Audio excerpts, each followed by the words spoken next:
জেলা ছাত্র পরিষদের সহসভাপতি পদে মঞ্জুর এলাহি। উত্তর দিনাজপুর ছাত্র পরিষদের সহসভাপতি হিসেবে নিয়োগ পেয়েছেন মঞ্জুর এলাহি। শনিবার জেলা ছাত্র পরিষদের সভাপতি কল্যাণ রায় তাকে এই নিয়োগপত্র তুলে দেন। তার কাজের সফলতা এবং ধৈর্যই তাকে এই পদে উত্তীর্ণ করেছে বলেই মত।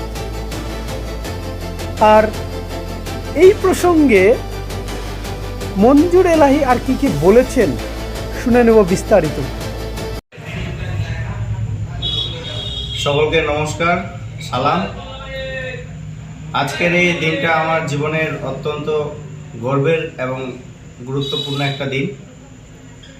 আজকে উত্তর দিনাজপুর জেলা ছাত্র পরিষদের ভাইস প্রেসিডেন্ট হিসাবে আমাকে নিযুক্ত করেছেন, তার জন্য আমি অসংখ্য ধন্যবাদ জানাই আমাদের রাজ্য ছাত্র পরিষদের সভাপতি প্রিয়ঙ্কা চৌধুরী এবং আমাদের জেলা ছাত্র পরিষদের সভাপতি কল্যাণ রায়কে। তাছাড়া আমি সবাইকে ধন্যবাদ জানাই যারা আমাকে এতদিন নেতৃত্ব দিয়েছেন, যারা আমার উপরে বিশ্বাস রেখেছেন। আমি মনে করি এটা শুধু একটা পদ নয়, এটা একটা বড় দায়িত্ব। আমি প্রতিশ্রুতি দিচ্ছি ছাত্রদের অধিকার এবং শিক্ষাকে এগিয়ে নেওয়ার জন্য আমি ছাত্রদের সাথে সর্বদা লড়ে যাব।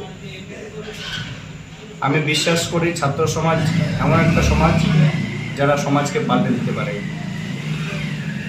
ছাত্রদেরকে কখনো দমিয়ে রাখা যায় না। অন্যায়ের বিরুদ্ধে এবং শিক্ষার অধিকারকে কেড়ে নেওয়ার জন্য ছাত্ররা সবসময় এগিয়ে চলে।